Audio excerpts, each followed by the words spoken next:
Hi friends, the video you're about to see I recorded a few weeks ago at Fantastic Fest. This is one of the best horror movies I have ever seen. I was going to do a sit-down review and try to explain it in a more coherent way because after I saw this film, it sent me to another planet. I also had lost my voice during the festival, so I was just gonna take all the notes from what I had said in the video and recreate the video as a sit-down scripted video, but I know a lot of you guys watch me because you want to see how I feel in the moment, and this video is actually quite embarrassing. My God. Oh my fucking God. But I need to release it in its most pure form because that is what watching films is about for me. It's about fan-to-fan communication, and however I've chosen to do that, it's authentic, you know? So please forgive me for my voice and the journey you're about to go on, because I honestly can say this is one of the best movies I have ever seen. So get ready for a reaction that you've never seen from me before. Hi friends, today I'm gonna go see Obsession at Fantastic Film Festival. Yes, I know my voice is going. It is gone. I've been so social and I've been so scared of missing out on tickets because I missed out on seeing this film we're gonna see today, Obsession, the first time round, but this time I snagged tickets for the second showing. So today we're gonna go see Obsession, and this film, this horror film, has been making waves since it premiered about 2 weeks ago at TIFF. Starring Michael Johnson, this is directed and written by Curry Barker. And I have had my eye on Curry Barker ever since I saw Milk and Cereal, which you can watch on YouTube for free, I believe still. It's a very different kind of found footage, and I can tell he has a flair to his work, and I knew he was gonna be big, and it just so happened this timed out really well with me traveling to Austin and being able to see this one in person on the big screen. I don't know about the release and how that's gonna roll out yet, but I'm really excited to take you along with me and see if it's worth the hype, because people have been blowing this film up, and since this is the second showing at this film festival, the first showing, everyone was talking about it non-stop. So I'm really excited to see if I like it as much as other people have been and what is so special about it. I promise my voice will get better. Usually it's the worst in the morning. I promise it will get better. The film says it's about a hopeless romantic's wish for his crush's love. I mean, with the name Obsession, we can only guess what's gonna happen, but let's find out. Spoiler free, I'm gonna take you along with me. Let's go see Obsession at this advanced screening so you can know whether it's worth your time and worth getting hyped for. Let's go. I can't wait to see this horror with you guys.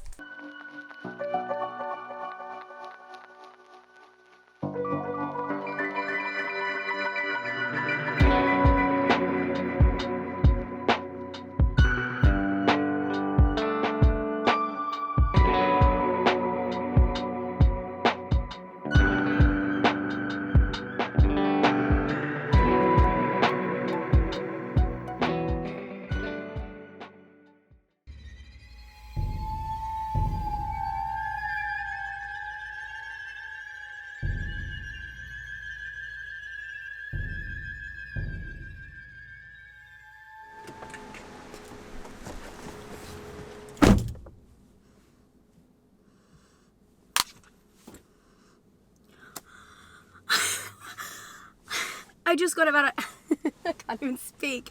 I just got out of Obsession, and my fucking God, that film rocked my soul. That is one of the best horror movies I think I've ever seen.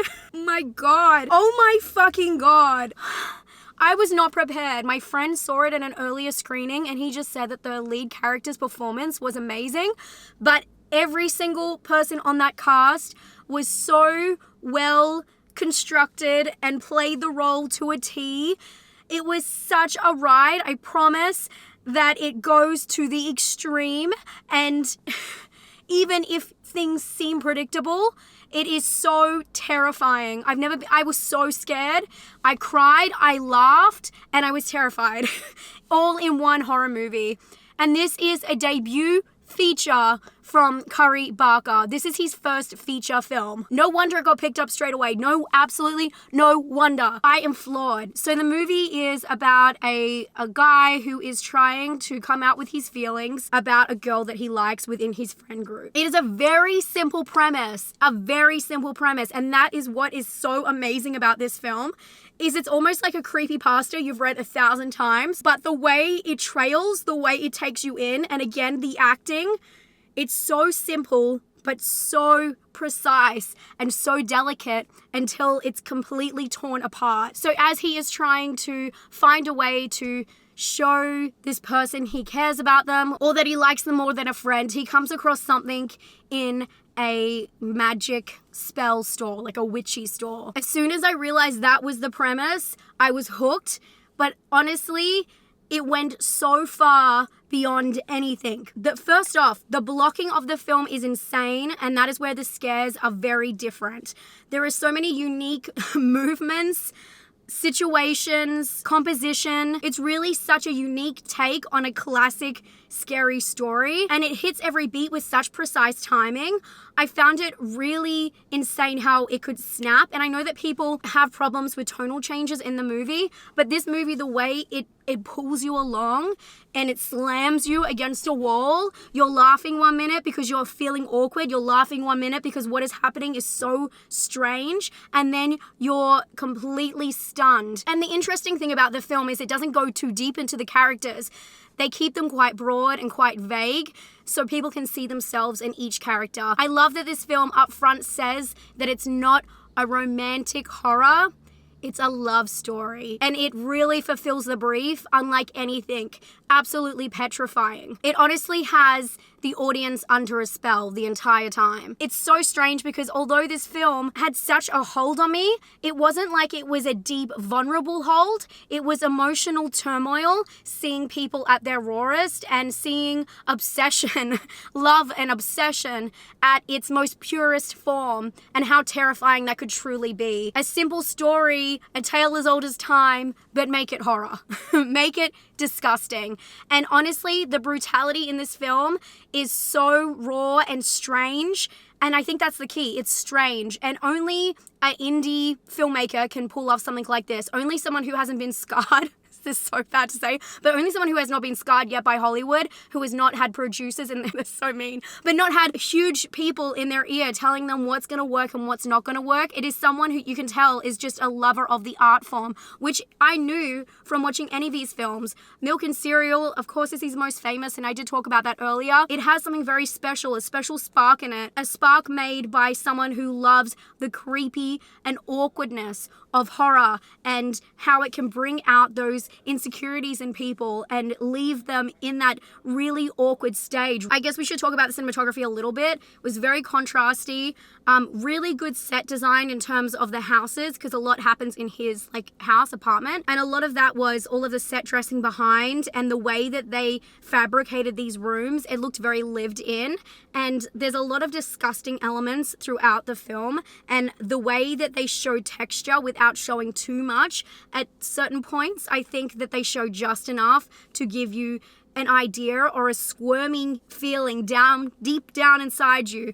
Something was off, something was wrong, and it didn't linger too much. It's not trying to go for the huge, shocking elements. It does shock you, but it's more down for the surprises and nailing them, going in and out so quickly that you don't even have time to comprehend what just happened before you move on. The film goes for nearly 2 hours, and I did not feel the runtime once. And the two lead actors are just phenomenal. I've never seen anything like that. I know it sounds really strong from me, but I've never seen anything like that, because what they were able to pull off, it's so raw and so precise. They captured magic. It was like magic in the bottle. The film is really interesting because I've seen a couple other films at this festival that do similar things, but this one took it to the extreme, and I was not expecting how far it would go, but it felt like I kind of knew the beats of the story and I was predicting things that were happening until the final act, which really had me in the palm of its hands. This is one of those films that I feel like could have ended in a million ways, and every way would have been, I don't think satisfying, but would have been as impactful. But honestly, the way it ended was just gut-wrenching. You guys saw the clip of me? Me and my friend Amira, we went and saw it together. We were bawling. I could hear other people tearing up. I did not expect it to have that effect on me. It is a total gut punch and such a simple story. I just can't get over how simple the whole flow of it was. I don't know how he did that. I wish I could describe it better. I really don't know how he did that. It was a simple story told right. Every beat made me laugh, made me cry, gave me almost a panic attack. Such amazing skills, not only by the leads, but by the support. Everything in that film just works. And it does march to the beat of its own drum at the exact same time.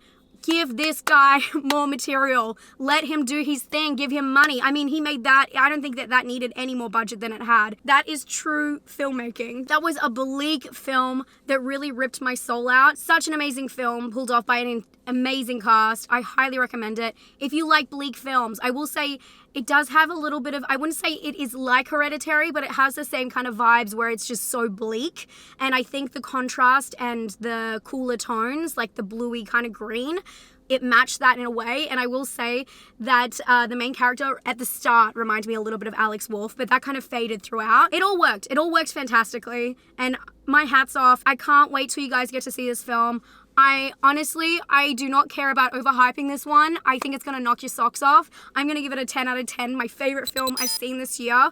Totally blew me away. I'm so happy that this film exists.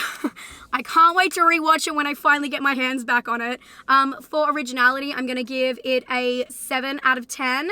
Again, very simple story, something you would have read on Creepypasta, but the way it's nailed is so cool. The movements, it's just so off-putting in such short little sweeps. It's so crazy.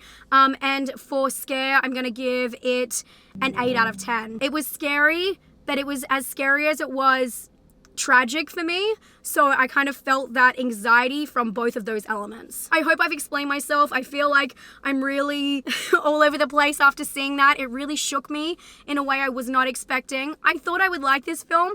I didn't know much about it, but I know I liked his work. But I thought I was just going to go and, like, you know, support an indie filmmaker when I decided to come to this festival and decided that was a film I really wanted to see. It was before it was actually picked up at TIFF. So once it got picked up, I was really excited to see how it would go. I honestly did not expect that at all. I'm so sorry about my voice once again. But thank you so much for bearing with me, and I'll talk to you all very soon. If you want to check out some videos I've done lately, here they are from this festival, and I'll talk to you all very soon. Stay safe and stay spooky. Bye, friends.